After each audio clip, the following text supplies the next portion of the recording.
Boa noite. Domingo, 19 de abril.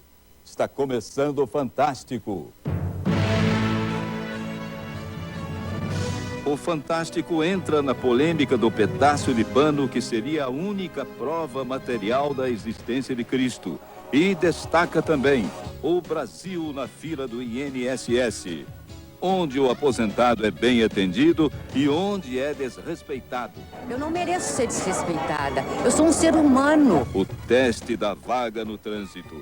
Quem consegue estacionar o carro no centro da cidade? Vou ter que dar outra volta. A vaidade sem medo. Americanos usam o hormônio do crescimento para parecer mais jovens. O hormônio tem resultados fabulosos. Os objetos do desejo. Maurício Kubrusli visita uma feira que tem até cama para esconder amante. Aí, tudo em cima ou embaixo. A violência descontrolada. Por que os jovens transformam brincadeira em tragédia? Você tem que provar meio que sua masculinidade, entendeu? E a música brasileira chora a morte do velho boêmio. Boemia, aqui me tem de regresso. Veja agora no Fantástico, com Pedro Bial e Glória Maria. Boa noite. Em que Brasil você vive? O Brasil da bagunça, da corrupção e do descaso? Ou o Brasil da eficiência e do respeito ao cidadão?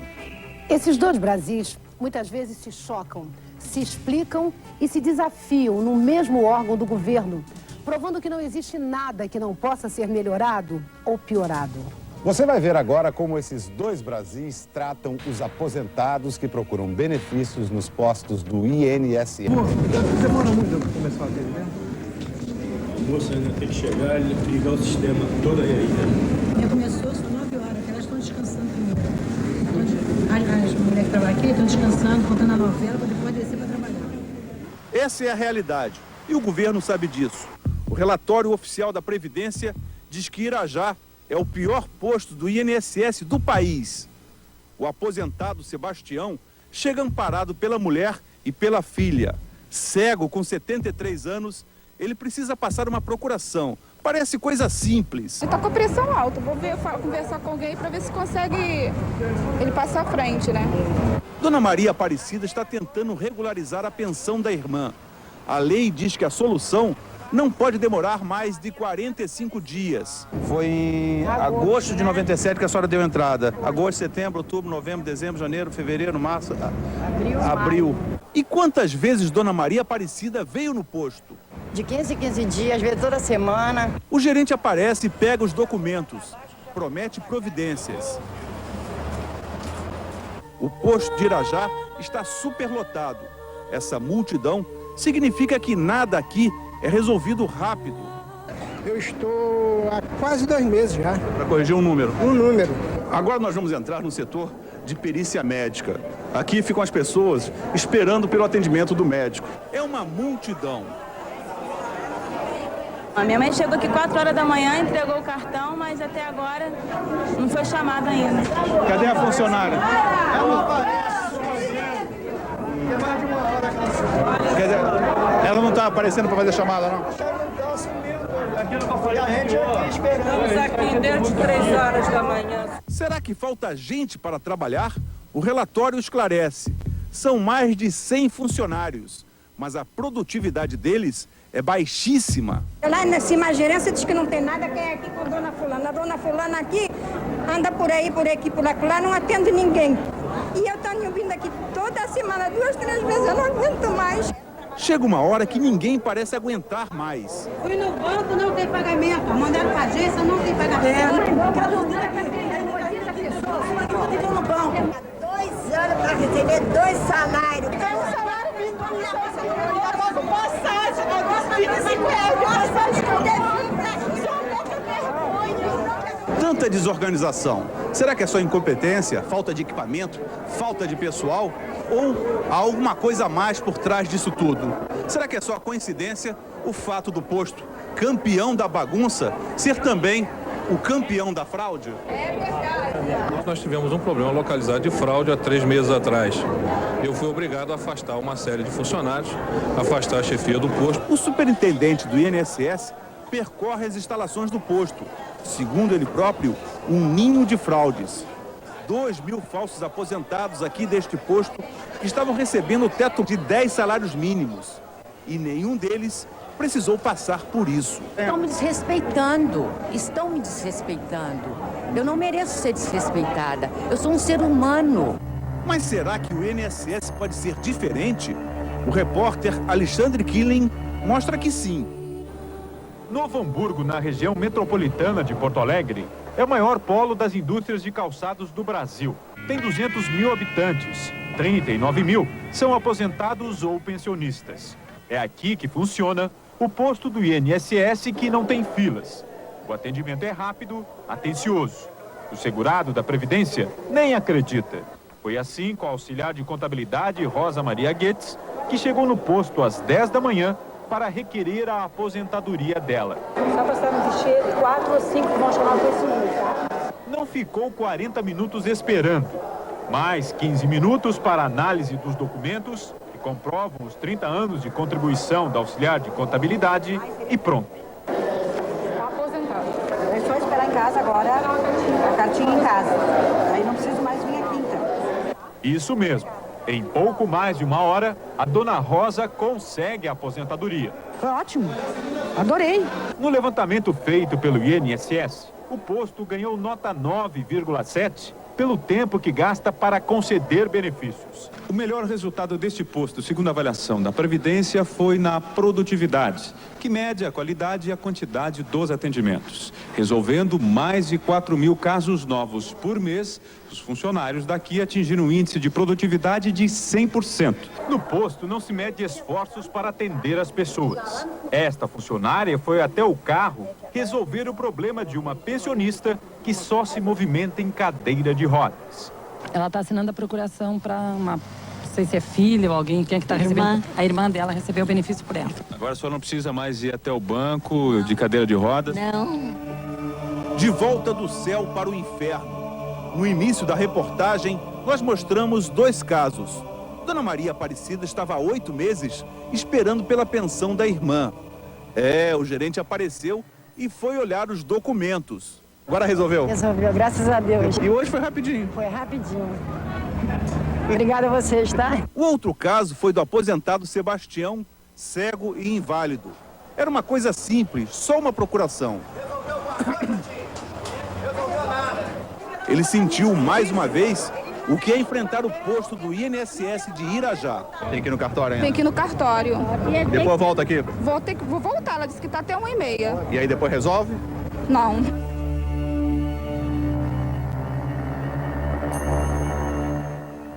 O superintendente do INSS no Rio, Jackson Vasconcelos, encaminhou um fax ao Fantástico dizendo que exonerou o gerente do posto de Irajá e que vai assumir pessoalmente a administração naquela unidade. O posto vai ficar fechado amanhã de manhã para reorganização. O superintendente garante que a situação vai mudar. Chegou a hora de preparar o coração e os nervos. Vamos estrear mais uma novidade aqui no Show da Vida, a câmera fantástica. Ela vai mostrar ângulos raros, inéditos e emocionantes do nosso dia a dia. E para começar, um lugar onde muita gente não tem coragem de ir nem em sonho.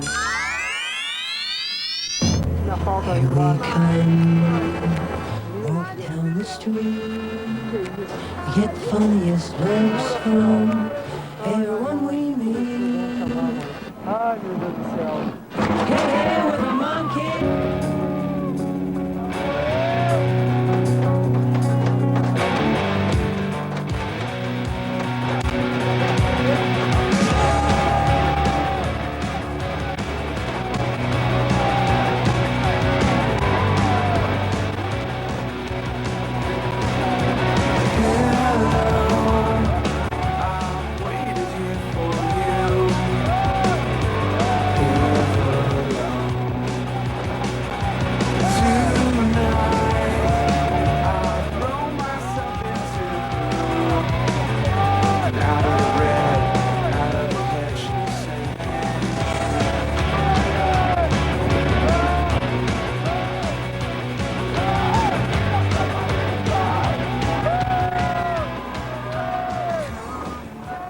A emoção pela morte de um dos maiores cantores do Brasil. Um ataque do coração calou a voz de Nelson Gonçalves ontem à noite no Rio. O rei da boemia estava com 78 anos. Os fãs se despediram dele, relembrando os grandes sucessos do cantor. Como acreditar? Mas a voz da Seresta se foi. Choram todos os boêmios.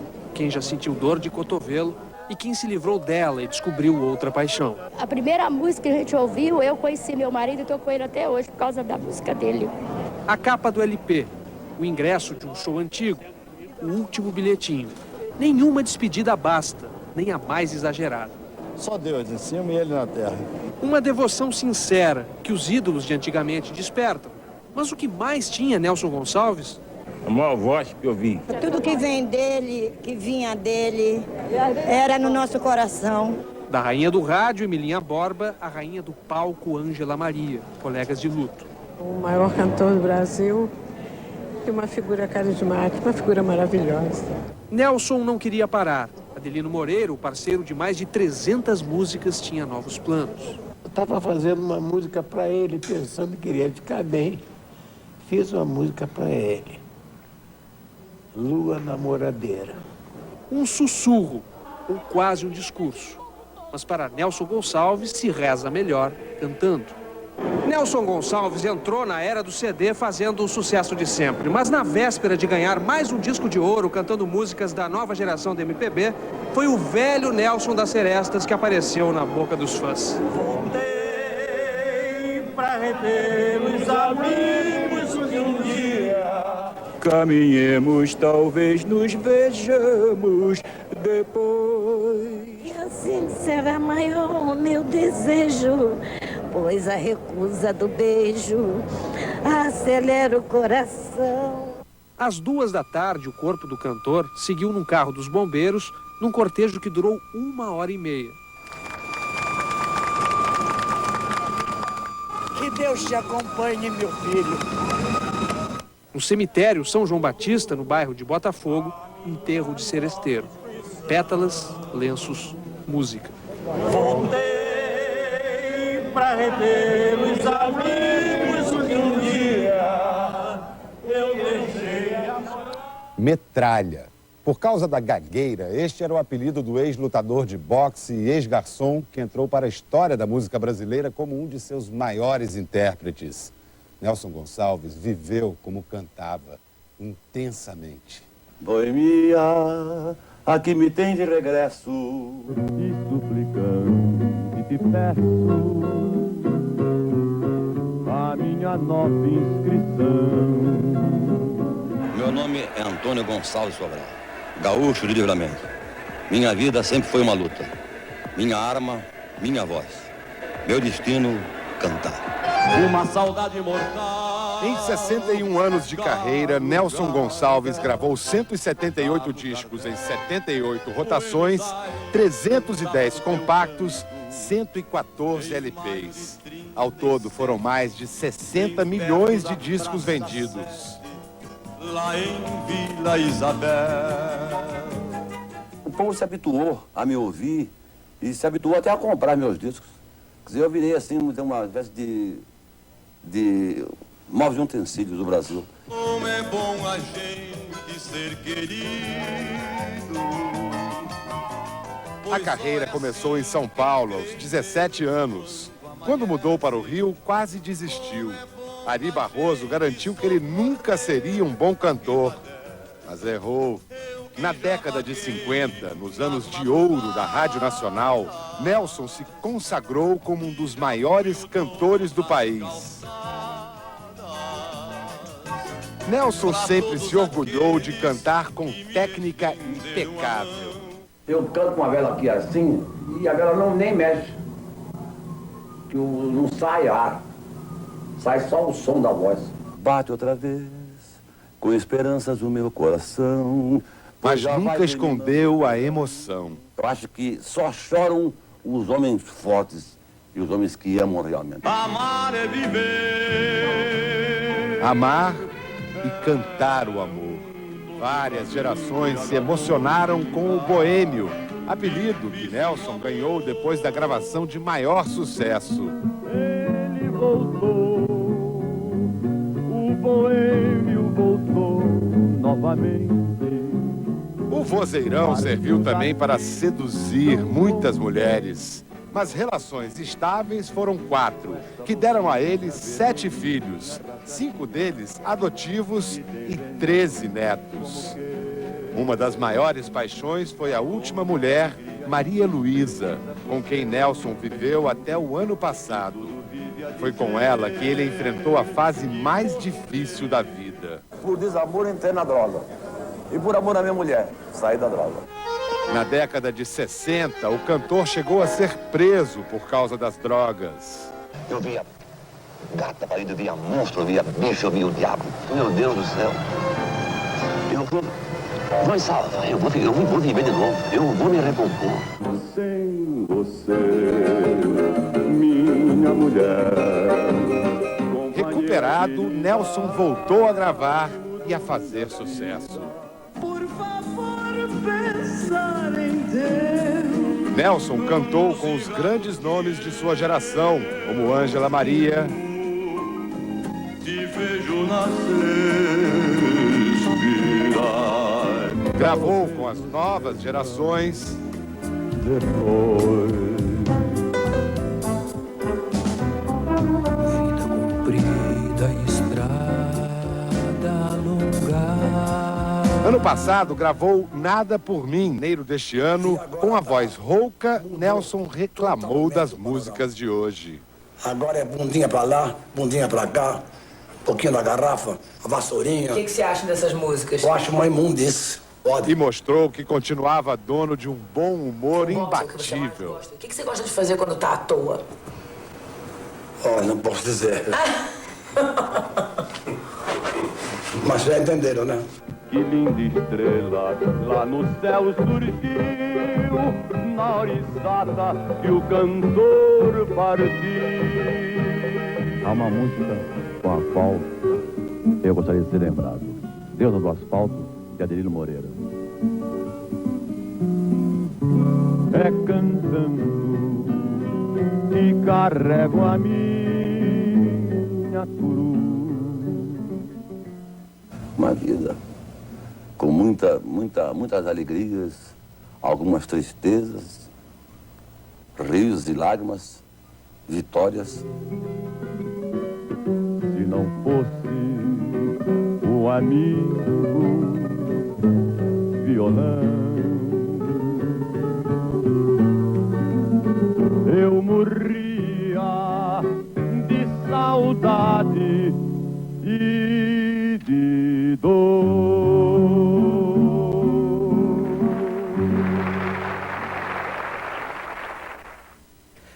E hoje, logo depois de Sair de Baixo, você vê aqui na Globo um especial em homenagem ao cantor.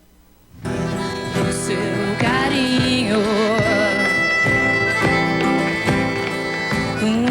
diga que você já me esqueceu.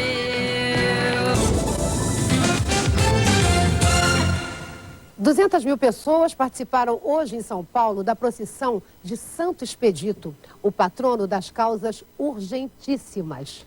E a romaria foi dupla. Os fiéis rezavam para Santo Expedito, sem esquecer de uma outra devoção brasileira. Uma multidão invadiu o bairro da Luz, centro de São Paulo, trazendo flores, velas, faixas de agradecimento. Durante todo o dia, orações e passos lentos numa fila de 2 quilômetros até entrar na igreja. O sacrifício era para chegar perto da imagem de Santo Expedito, que morreu na Armênia 300 anos depois de Cristo e ficou conhecido por atender os pedidos de quem tem pressa. Minha filha que estava desempregada há 2 anos e eu pedi com muita fé e faz 2 meses que ela está trabalhando do emprego melhor que não pode existir. Dona Áurea, que cuida de 40 crianças pobres em casa, diz que graças ao santo está construindo a creche. Clamei para Santo Expedito que rogasse a Deus por mim. E aconteceu o quê? Aconteceu que eu ganhei todo o material. A bênção de Deus Todo-Poderoso. Na bênção, os pedidos urgentes se multiplicaram. Dos séculos. Amém. O dia era de Santo Expedito, mas ao lado da igreja fica o Mosteiro da Luz, onde viveu Frei Galvão, primeiro brasileiro a ser beatificado pelo Vaticano. E nesse domingo, a romaria foi dupla em São Paulo. Santinho de um nas mãos, a reza agora era para outro. A espera também foi longa para visitar o túmulo de Frei Galvão. O marido desempregado mais de um ano. Eu tenho mais o que rezar, né? No fim da tarde, todos os devotos acabaram na mesma procissão, a de Santo Expedito. Viva Santo Expedito! Uma carta de demissão, a carreira ameaçada e uma cama de hospital. Assim terminou o projeto de Samara, uma jovem que tentava o sucesso na trilha aberta pela Loura do Tchan. O médico diz que o que aconteceu com ela pode acontecer também com as meninas e adolescentes que exagerarem no rebolado da moda. Segundo o doutor Luiz Carlos Menezes, médico que operou o joelho de Carla Pérez, o movimento de abaixar, levantar e mexer os quadris atinge diretamente os ligamentos da rótula. Pode levar a uma síndrome que nós chamamos síndrome por esforço excessivo da articulação, ou superuso dessas articulações. Essa síndrome ocorre com esses adolescentes, com crianças e adolescentes, com esqueleto ainda imaturo, com esqueleto ainda em formação. 9 horas de dança por dia, sem orientação médica. Um esforço físico exagerado que pode interromper a carreira e frustrar o sonho. É o que está acontecendo com Samara, de 16 anos. Além de uma lesão nos meniscos, ela sofre também de síndrome do compartimento vascular. Uma doença que comprime os vasos e os nervos da panturrilha. Essa região, conhecida como a batata da perna, é causada pelo excesso de esforço físico. Eram 5 horas de ensaio, 4 horas de malhação, que além da gente malhar, a gente também dançava. Se não frequentasse academia, se não ensaiasse, o cachê da gente era descontado. A gente não recebia nada. Samara já era uma dançarina profissional. Trabalhava para um grupo de pagode em Salvador e há 6 meses começou a sentir dores nas pernas. Mesmo assim, era obrigada a dançar. O médico me dava 20 dias de repouso, eles não permitiam que eu ficasse 20 dias de repouso. Eu ficava 5 dias só, porque eles exigiam que eu fosse dançar. Os pais sonhavam com o sucesso da filha, mas não fizeram nada para impedir o sacrifício. Nós permitimos porque existia contrato. Enquanto ela estava dançando, ela era a rainha, a loira do cafuné. Agora que ela precisa, que ela está doente, que ela não pode mais dançar, todos deram as costas, certo? Nenhuma visita sequer. Mas é a primeira nem a última não, meu irmão. Não caiu no ritmo, vai embora, porque eu vivo disso. O empresário que administra o grupo de pagode diz que não se responsabiliza pela doença de Samara. Segundo ele, o contrato da dançarina está vencido e ela não tem mais direito à assistência médica da empresa. O que eu tinha que fazer, já fiz. Já coloquei outra pessoa no lugar, o contrato está vencido. E em relação a que a gente abandonou ela porque ela tinha um problema de doença, não. Ela tinha uma assistência médica enquanto trabalhava conosco. A doença de Samara só pode ser curada com cirurgia e tratamento especializado. A família não tem dinheiro para pagar. E enquanto espera ser atendida pelo SUS, o sonho da dançarina virou uma decepção. Acabou. Foi um pesadelo. 19 de abril, Dia do Índio. Os brasileiros comemoram esta data com uma ponta de vergonha, desde que um pataxó foi queimado vivo em Brasília. E o que mais chocou o país foi o fato de os autores deste crime serem jovens de classe média. Segundo eles, teria sido uma brincadeira que terminou mal. Os altos papos de hoje são sobre a violência gratuita e selvagem que muitas vezes explode quando os jovens se reúnem. Eu não acho que eles queriam matar uma pessoa, assim.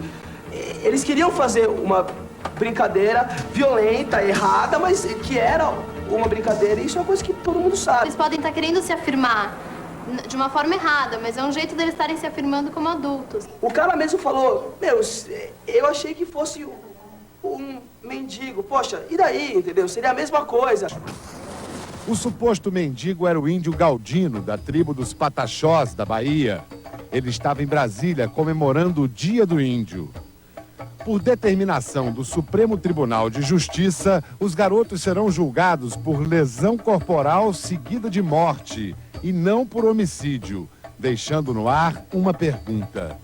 Por que alguns jovens, quando se reúnem, não conseguem discernir entre brincadeira e crime? gente não pensa, assim, a gente costuma fazer as coisas e não pensar no sentido delas. A gente só pensa quando passa com a gente. Tem aquelas pessoas que também fazem, taca ovo no carro, faz, só que não tem a consciência do que vai acontecer depois. Não pensa, não, pelo menos faz por impulso. Os jovens, eles cometem alguns delitos e algumas perversões de grupo que eles não conseguem sozinhos. Então a influência de amigos tem parcela de culpa. O grupo fortalece a pessoa. Ela confia mais em si mesmo quando você está num grupo. Se você não entrar, se você não participar, você realmente não é aceito no grupo. A necessidade de ser reconhecido, de ser valorizado, que nem sempre acontece em casa, ou na escola, ou na família, acaba ficando enorme no grupo, no bando, né? Eu acho que, na maioria das vezes, a gente está buscando a diversão, o prazer naquilo, e a gente não sabe ver o limite do outro, entendeu? O estudante Felipe Barbieri sentiu na pele a falta de limite dos colegas. Há 1 ano foi hospitalizado com queimaduras graves, causadas por um produto químico que jogaram sobre ele na escola. Felipe estava sendo vítima de uma brincadeira violenta, difícil de ser combatida: o trote escolar. Eu não desejo para ninguém o que aconteceu comigo, certo? Eu queria que isso servisse de lição para que as pessoas no futuro não façam o que fizeram comigo.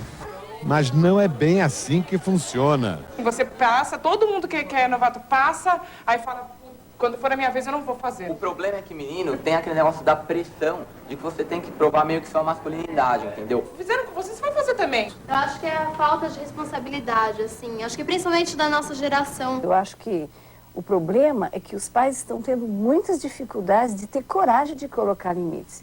Atenção, famílias, o assunto agora é com vocês. Talvez isso esteja crescendo um pouco, não sei se é porque os pais andam mais ausentes ultimamente e a escola também não sabe se cabe a ela essa parte, entendeu? Então eu acho que ficam lacunas na educação. Hoje as famílias, por uma série de razões, têm tido poucas oportunidades de vivenciar com os filhos situações no dia a dia em que isso possa ser trabalhado, possa ser mostrado, porque é complicado botar limite em filho, principalmente adolescente. Se põe ali, né? Se põe no que você fez. É parar e pensar, eu vou fazer isso? Vou. O que vai causar se eu fizer? O que vai causar se eu não fizer? Por que eu preciso fazer isso? Será que eu preciso fazer isso? O painel do Fantástico entra na conversa para saber a sua opinião. O que você acha do comportamento dos jovens de classe média que não têm limites para suas brincadeiras selvagens? Se você acha que eles têm consciência da violência, mas seguem em frente por causa da impunidade, porque sabem que nada vai acontecer, diz que 0800 70 90 81. Se você acha que eles têm consciência, mas seguem em frente por causa da má educação, da má formação em casa, na família, diz que 0800 70 90 82. Mas se você acha que não, que eles não têm consciência, que no fundo estão apenas brincando, ligue para 0800 70 90 83. Você tem 5 minutos para ligar, é de graça. Daqui a pouco, o resultado. O medo na noite paulista. Um estudante é morto na porta do colégio e escolas e faculdades armam esquemas de segurança para os cursos noturnos. A prova do constrangimento. O estado americano de Indiana tornou obrigatória a revista na entrada das escolas depois que 2 alunos de 8 anos foram estudar armados. Um dia sem aula em Jacareí, São Paulo. Os alunos foram para a rua em protesto e luto pela morte da professora Beatriz dos Santos, que combatia o tráfico de drogas no colégio. Mais uma vítima da violência no Rio. A estudante Ana Carolina da Costa Lino, de 18 anos, é assassinada a tiros de fuzil e metralhadora a 300 metros do Palácio do Governo do Rio de Janeiro. Graças a esses rapazes, Ana Carolina chegou com vida ao hospital. Eles são paramédicos que circulam pela cidade prestando os primeiros socorros a acidentados e feridos. Ela só pediu para não morrer. Ana Carolina foi levada direto para a sala de ressuscitação do Souza Aguiar. Aqui, basicamente, são os pacientes graves que dão entradas, que o Corpo de Bombeiro traz para cá. Depois dessa sala, os destinos mais prováveis são o centro cirúrgico ou ele tem um óbito aqui dentro. Ana Carolina pedia para respirar. Por favor, eu quero respirar, Os cirurgiões sabiam que os ferimentos eram muito graves. Tiro de fuzil é uma coisa que tem uma mortalidade pré-hospitalar em cerca de 90% dos casos. O tiro de fuzil penetra no corpo rodando numa espiral crescente, causando lesões em vários órgãos, fazendo uma cavitação nesse movimento dele, que pode superar até 50 vezes o tamanho do projétil. Quando você foi treinado para isso, estudou emergência, esse tipo de armamento, de ferimento, pertencia a esse universo da emergência? Não pertencia, não. Quando a gente ouve os velhos cirurgiões falarem do tempo dos malandros que agrediam com navalha, hoje eu acho que a gente já está falando para os nossos acadêmicos do tempo que a gente viu um tiro de 22. Que há muito tempo não vejo um tiro de 22 ou de um calibre 32. Hoje o mínimo que se vê é uma agressão para uma arma de calibre 38 e daí para cima. Então, quer dizer, para treinar um médico hoje para a emergência no Rio de Janeiro é mais ou menos prepará-lo para... A literatura que a gente usa muito são estudos da Guerra do Vietnã, que a gente estuda nisso. Eu lembro que quando eu comecei a trabalhar no Souza Aguiar, a gente atendia, há 5 anos atrás, um número muito maior de baleados. Várias noites a gente passou operando, baleado, chegava um atrás do outro. E isso de um tempo para cá vem decaindo. Vem decaído porque a morte pré-hospitalar é maior. Porque o tipo de armamento é um armamento mais possante. Um armamento que não dá recurso de ressuscitar esse paciente, de salvar a vida desse paciente. A execução de Ana Carolina chegou às primeiras páginas dos jornais. 25 pessoas são assassinadas por dia no Grande Rio. Isso nem é mais notícia.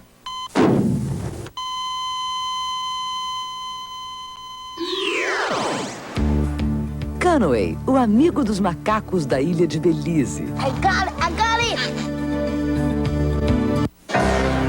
Como ter cachorro e não parar no hospital ou na delegacia. Procure sempre dizer o não incisivo quando ele cometeu um erro.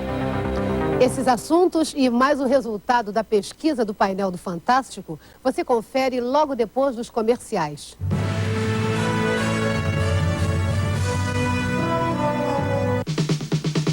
Amanhã no vídeo.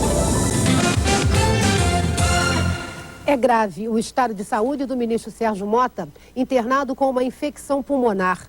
Pela primeira vez, o boletim médico também falou em problemas nos rins. Do Hospital Albert Einstein, em São Paulo, o repórter Tonico Ferreira tem mais informações. O ministro Sérgio Mota continua internado na UTI, sedado e respirando com a ajuda de aparelhos. Ele está recebendo 100% de oxigênio. O diagnóstico dos médicos permanece uma grave infecção pulmonar. Hoje, no entanto, foi diagnosticado um novo problema, agora nos rins. Houve uma piora da função renal. O domingo foi de poucas visitas. Quem quis consolar a família foi a uma missa encomendada especialmente por amigos. 200 pessoas foram à missa pela recuperação do ministro Sérgio Mota na igreja de São José, em São Paulo.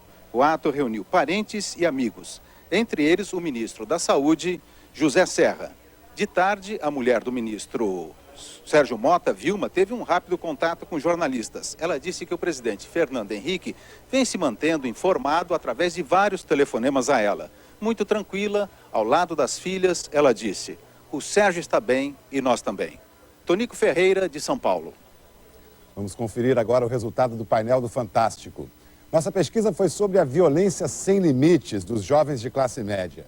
13,7% ligaram para dizer que os jovens não têm consciência da violência e que, no fundo, estão apenas brincando.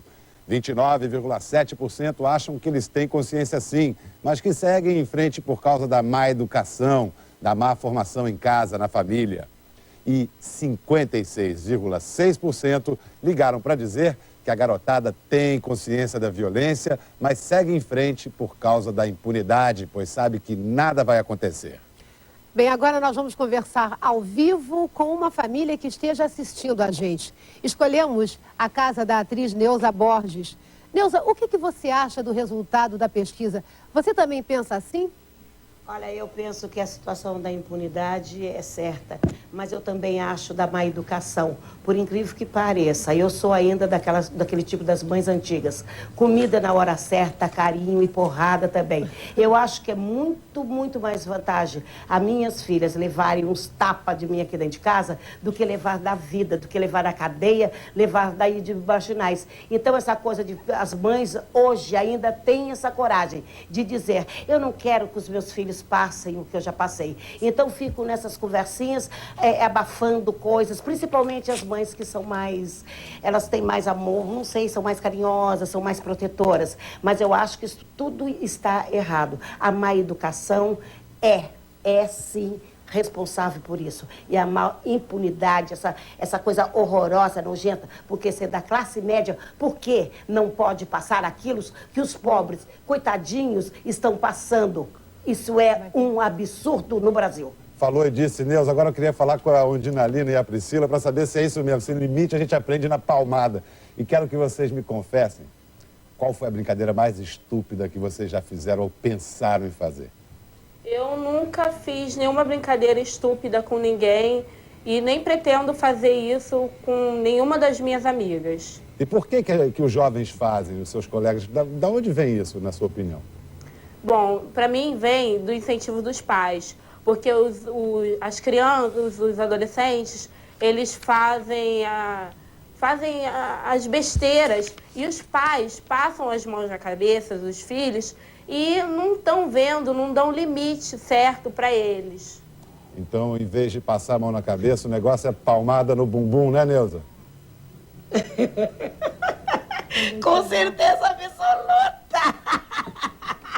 E olha, não tem essa coisa não, por mim pode chamar a polícia. Há pouco tempo aconteceu isso na minha casa. Vou chamar a polícia pra você. Vem chamar. Aqui ninguém sustenta, aqui ninguém dá escola, não dá estudo. Quem está dando educação sou eu, sou mãe, sou pai e tem que ser aquilo. O meu verbo é eu quero e posso, tem que ser aquilo que eu quero. As filhas são minhas, quem dá educação sou eu. Valeu, muito obrigado a Neuza e a sua família adorável. Vamos em frente com o Fantástico. O último capítulo de uma briga política religiosa. O padre prefeito da cidade de Bom Jesus das Selvas, no Maranhão, perde o cargo para o vice, que é pastor evangélico. José Ribamar foi cassado pela Câmara por desvio de verbas. A volta para casa da super tartaruga. Homens e máquinas conseguem devolver para o mar a tartaruga de 300 quilos e quase 2 metros, encontrada na praia de Lagoinha, no Ceará. A bicharada no espaço.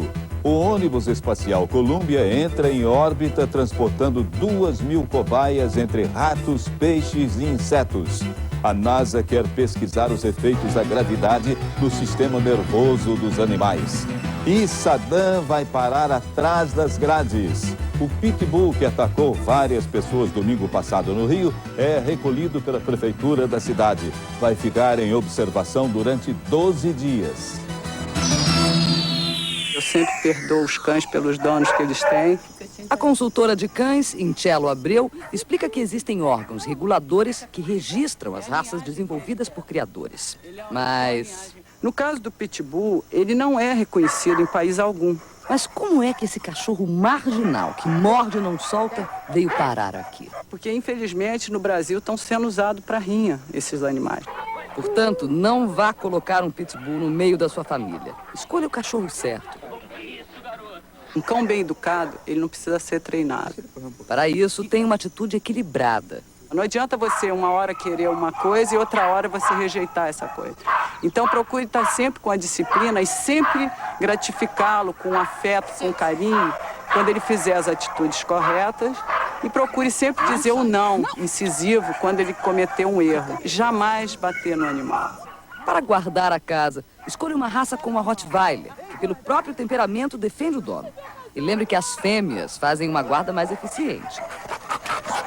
Se você mora em apartamento, é bom saber. Tamanho não é documento. Existem pequenos infernais e grandalhões discretos. Boas escolhas são o elegante Whippet, o exótico Bazenji, conhecido como cão dos faraós, e o companheirão labrador, usado como guia de cegos. O preço é salgado, de 600 a 3.000 reais. Depois de escolher uma raça adequada, siga as dicas da veterinária Tânia Lopes. O primeiro cuidado é verificar se já foi vermifugado, ou seja, se já tomou remédio para matar os vermes. A partir das 6 semanas de idade, a gente já pode começar a vacinar. O banho, uma vez por semana, é suficiente. Geralmente não precisa mais do que isso. Uma boa escovação resolve os problemas diários de limpeza. A limpeza do ouvido, das unhas e do tártaro dos dentes é complicada e deve ser feita por um veterinário. E não dê comida caseira para o seu cão, faz mal para ele. O ideal seria realmente ração comercial. E não esqueça dos passeios diários. O perfeito seria que o cão saísse na rua 3 vezes ao dia. Deixe o cão à vontade e dê um passeio mais longo, para o cachorro gastar energia, porque senão... Ele começa a morder a patinha, começa a morder o rabo. E o dono acha, ele tá com uma micose, ele tá com uma sarna. Não tá, ele tá estressado. É isso aí. Para livrar o animal de um estresse que vai acabar sobrando para você, faça a coisa certa.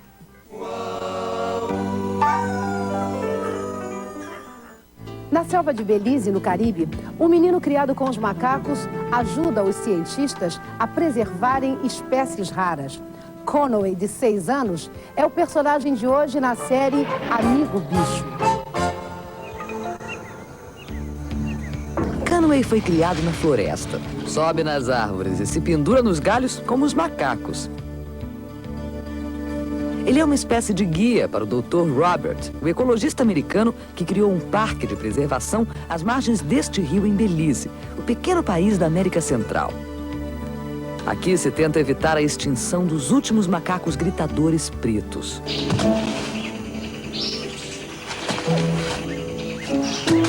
Conway mora com a mãe, num pequeno povoado perto da floresta.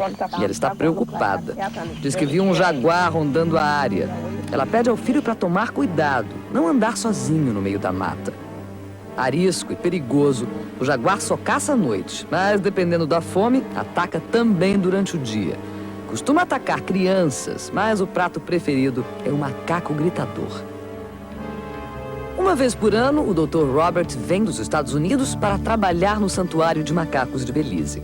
E sempre conta com a força de Conway e de um primo, que ajudam na hora de procurar os macacos na copa das árvores. É no grito que os machos se impõem. Gritam para ter poder, para defender o território e a família. E são ouvidos à distância. Aqui, 2 machos brigam para ocupar a figueira. Cada um parece mais feroz do que o outro.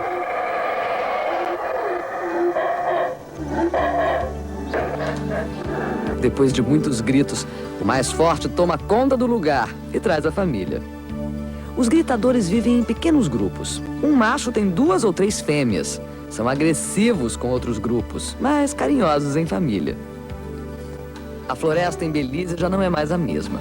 O processo de devastação e as estradas cortando a mata dificultam o acesso dos macacos às árvores frutíferas e ao rio. Para ajudá-los a transitar sem o risco de atravessar a estrada, o Dr. Robert e os meninos constroem pontes elevadiças como esta.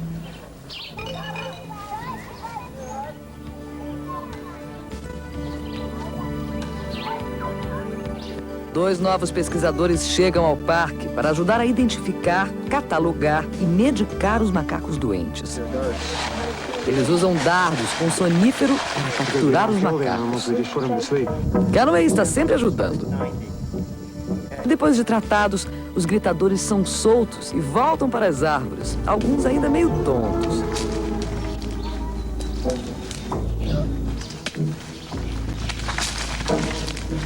Um perigo, com o jaguar sempre por perto. O trabalho agora é transferir uma família de macacos para outra reserva, a 500 quilômetros. Os macacos que vão levam um pequeno transmissor de rádio na coleira. Um filhote se desgarra e fica para trás. Agora corre perigo.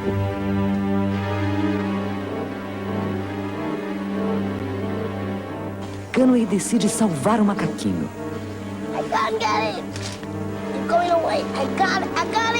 Os gritos atraem o jaguar. Ele se aproxima. Tenta pular, alcançar um galho, subir pelo tronco, mas não consegue.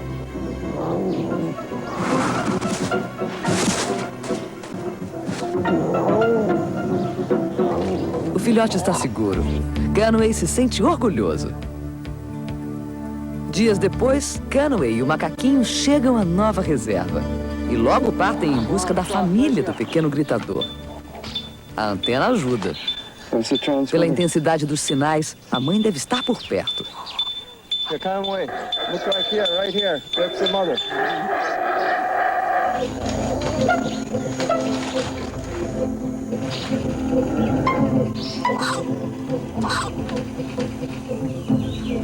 E está. Mãe e filho se reconhecem. Canway, o pequeno herói da floresta de Belize, está feliz. Se sente útil e importante. Domingo que vem, as emoções de Storm e Eve. Duas crianças aprendendo a lidar com baleias. À procura de vaga no centro da cidade. Tá duro encontrar uma vaga, hein? Um bicho é campeão. O Antecnus arrebata todas as fêmeas da vizinhança numa maratona de 2 semanas de sexo. Viver. Domingo que vem, o amor que mata. A fêmea do louva-a-Deus devora o macho enquanto estão namorando. E o incrível peixe que é capaz de mudar de sexo em questão de dias.